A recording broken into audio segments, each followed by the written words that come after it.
Ja sam Bojana Nikoletić i pročitat ću vam priču bez svedoka iz zbirke Minti, Nole i ostali male priče o psima i mačkama. Dakle, bez svedoka. Da li je ubistvo u Mračnoj ulici bez svedoka zločin? Upita Riki dok su išli Oblakovskom ulicom, ni malo mračnom i čak to pre podne bez oblaka. Molim, odvrati Lina začuđeno. Da li je ubistvo u Mračnoj ulici bez svedoka zločin? Ponovi Riki skoro sasvim istim tonom. Nije izmenio izraz lica. Jeste, mora biti, odgovori Lina još uvek začuđeno. Što? Nisam bio siguran. Šalim se, dodade dečak da ublaži efekat tog tako neobičnog pitanja. To je štos, Bilijev. Morao sam da objasnim zašto jeste. On kaže da možda nije, ako ne znaš zašto jeste. Pa zašto, upita Branko idući za njima i pokušavajući da održe korak. Zato što je ubistvo, svako ubistvo je zločin, stiže spreman odgovor. Aha, reče Branko, to ću da zapamtim, ja ne bih znao da objasnim. Ti si još mali bato, reče Lina okrećući se ka njemu. Emilija je pominjala nešto slično, ali drugačije, nisam shvatila, neki mladić, Rus, pitaću je, reče zatim obraćajući se obojici. U tom trenutku stigoše do Rikijeve ulice koja je presecala Oblakovsku. Ograda kojom je zaklonjena njegova kuća nazirala se u daljini. Idem, čeka me Bili, treba da vodimo Timpija kod veterinara. On još nikad sam nije išao, reče Riki pozdravljajući se sa decom. Vidimo se u školi, Lino. Važi, ćao, reče Lina. Hajdemo, bato. Ćao, dobaci Branko žurno velikom dečaku i pođe za sestrom. Ćao, ču se još jednom, već iz druge ulice. Riki uđe u baštu pred kućom, u susret mu odmah dotrča pas. Oni se pozdraviše po običaju. Tili mašući repom i umiljavajući se, dečak mazeći je veštim i pomalo grubim pokretima po navici. Nije htela da ga pusti da prođe. Hajdemo unutra, reče on najzad.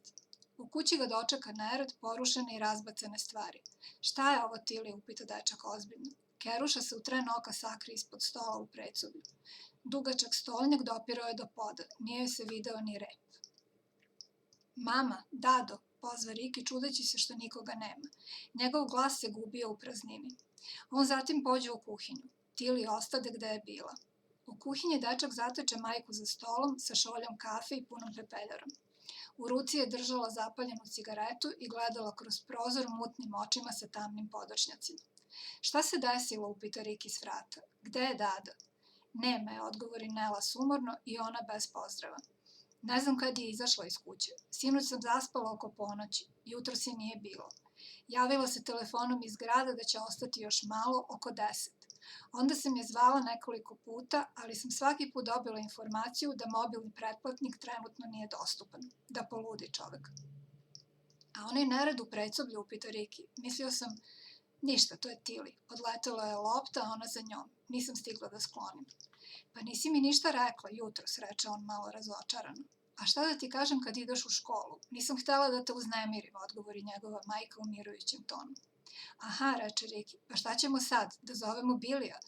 Jel Dada i sinoć bila sa njim? Trebalo bi da se ja sa njim nađem danas. Što, upita njegova majka, zašto se i ti nalaziš sa njim? Zar Davorka nije dovoljna? Ja stvarno ne znam. Ona učuta i nastavi da gleda kroz prozor dok se dim izvijao iz cigareta u njenoj ruci. Kako zar Davorka nije dovoljna, upita Riki. Za šta?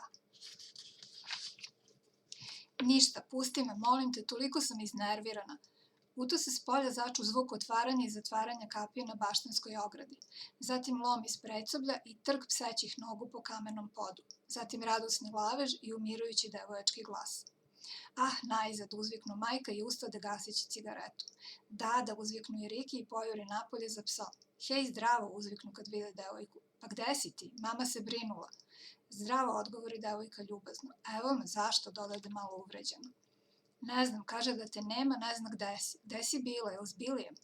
Da, sa Bilijem, odgovori ona. Bili smo u gradu, šetali. Kaže da ima neki dogovor sa tobom. Ona dotače brata po ramenu.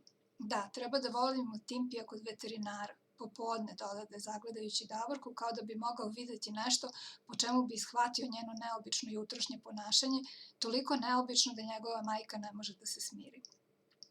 Nije znao ni u čemu se ono stvarno sastojalo, ali efekat je bez sumnje bio tu. Pa kad si izašla, upita zagledajući sestru ponovo, kao da će možda na njenom licu videti deo odgovora. Oko 5, odgovori ona ne trepnuvši. Oko 5, ponovi Riki sa zaprepašćenjem. Oko 5 ujutru? Pa zašto? Nije ni čudo što je mama uznemirena. Oko 5, ponovi kao za sebe. Pa dobro, pa šta, uzviknu Davorka, okrete se oko sebe da naglasi lakoću svog izbora i otrče u kuću. Tili za njom. Hej mama, povika Riki, evo saznali smo, otišla je u 5, reče još uvek suviše glasno ulazeći u kuću. Iz kuhinje su se čuli ženski glasovi dok se majka i ćerka pozdravljahu s pomalo nesigurnom napetošću. Riki zastade na vratima bez nekog naročitog razloga, začudivši se sebi malo i sam. Nisam mogla da se javim, čuo se sad Davorkin glas, posle ranijih reči koje dečak beše propustio. Kako nisi mogla, molim te, beše razočarana njena majka, jer to ne beše toliko pitanje koliko odjek devojčinih reči. Toliko sam brinula. Pokušavala sam da te dobijem na mobilni. Znam, našla sam propušten poziv, reče Davorka unapred zamorena raspravom. Pa zašto se nisi javila onda, upita majka dok joj se glas opet peo. Opet je iznervirana, pomisli dečak stojeći na vratima. Na njega nijedna nije obraćala pažnju. Nisam mogla, mama, reče devojka pomalo otežući i kao umorna. Nije bilo zgodno. Kako nije bilo zgodno, ponovi majka s uvređenim čuđenjem. Nije bilo zgodno. Majka te zove, reče zazušavši staromodno i sebi i ćerki. A gde si bila, molim te? Napolju, odvrati Davorka uporno. U gradu. Dobro, Davorka, ja ću ovaj put preći preko ovoga. Neću više o ovome da razgovaram. Samo hoću da ti kažem jednu stvar, reče, dok je se glas opet nekako iznutra podizašao iz nerviranosti. Kad devojka počne da vodi sama svoj život, ne obazirući se na reči roditelja, svašta može da se desi. Život joj lako isklizne iz ruku i ona lako padne pod tuđ uticaj. A taj nije uvek ono što treba. Eto toliko. Ona učuta sasvim uvređena, preneražena spoznajom da se nemoć ne da uvek lako razrešiti, šokirana idejom da još veću štetu može prouzrokovati suvišnim rečima. Poražena, pomisli, ne obraćajući na trenutak pažnju na devojku. Na koje reči roditelja, upita međutim Davorka, sada i sama u iskušenju da se iznervira. Nismo o ovome ni govorile, nikad. Nismo, naravno, odvrti njena majka kao iz druge dimenzije. Nije bilo potrebe. Nisi nikad uradila ovako nešto. Ja ti sad govorim za ubuduće. Taj mladić... Aha, znala sam, tebi se moje društvo nikad ne dopada, reče Davorka sa izvesnom zasićenošću. To nije istina, uzviknu njena majka. Ne govorim o tvom društvu, govorim o tom mladiću, kako se zove. Bili, reče Davorka. To je nadimak. Bili, jeste, upada Nela, ne sačekavši da devojka završi započetu rečenicu. Nije htela da taj imaju i neko pravo, pristojno ime, bar ne još. Kakvo je to ime, molim te, kao prvo? Osim toga, čime se on bavi uopšte? Ničim, verovatno. Studira etnologiju. Zove se Nenad Bilović i nije iz Beograda. Šta studira, upade Nela ponovo, zapanjena. Očekivala je nešto sasvim drugo, neku umetničku profesiju. Taj mladić beše tako neobičan i bled. Etnologiju, ponovi devojka. Pa eto, vidiš da to nije normalno, Davorka, reče sad njena majka nešto mirnijim glasom. Njega je ona žena lepo pitala odakle je, a on kaže ne zna, nije ga nikad interesovalo. Kako to može biti? Nije istina, očigledno, čim studira to što studira. To nije moguće, sigurno nije hteo da joj kaže, što je opet neljubazno. A na kojoj godini, dodade pomirljivije, zadovoljna zamerkom koju će njena kći morati da uvaži. Nesumnjivo mana, nedostatak šlifa ili bar pristojnosti. Ona je htela da to nazove neuljudnim, ali se predomislila. Na 4. stiže spreman odgovor. Na 4. ponovi Nela opet uz izvesnu notu razočarenja u glasu. Pa to je to što ja kažem, to je suviše za tebe, to je odrastao čovek, praktično, uskoro će i završiti, jel? Jeste, planira da ide u Južnu Ameriku kad diplomira, iduće godine, reče devojka sanjalački. Jel, upade ponovo Nela, ovaj put kao iz nekog drugog razgovora, živahnije podignutih obrva. Pa to možda i nije loše, tamo ima onih urođenika, ima i ljudoždara, čula sam. Obe prasnuše u smeh. Baš za etnologa, složi se Davorka neočekivano. To i on kaže. Mada, kaže Bili, nastavi ona, i ovde ih je bilo u bronzano doba. Kelti su bili ljudoždari. Jel, reče Nela, je li to sigurno? Da, reče Davorka. Baš mi je pre neki dan pričao kako su Kelti odsecali ljudima glave, držali ih na zidu kao trofej i svašta drugo. Lepo, Boga mi, reče njena majka, da ne poveruješ. Da, nastavi devojka, a Tračani, ne mogu da se setim, ali ima toga i u našim narodnim pričama. Sećaš se da je tamo bilo nekih ljudoždara što sede oko vatre i bacaju ljudske kosti preko ramena i nekih zmajeva što osjećaju miris čoveka, reče ona pažljivo i tačno izgovorivši poslednju reč. Jeste, sećam se toga, a je to sigurno to, upita Nela sa izvesnim nezadovoljstvom. Ne dopada mi se ta priča.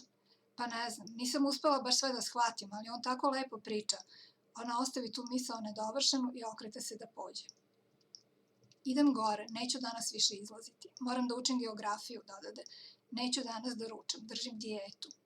Riki se pomeri sa vrata da je propusti, a Davorka prođe pored njega kao duh i ode u svoju sobu. On zatim uđe u kuhinju da popriča nasamo sa majkom. Eto vidiš, sine, reče Nela prosipajući pepeljaru u kantu za đubre. Još ćemo i naučiti nešto od tog tipa, nije moglo da se uzdrži. Što, upita Riki, meni je baš zanimljivo. Treba da se nađem s njim popodne, da vodimo Timpija kod veterinara. Zašto? Bolestan. Vakcinisan je kad je sva ostala štenad, beše njen razuman komentar. Nije bolestan, reče Riki pomalo otežući. Nije voleo kad se njegova mama ljuti.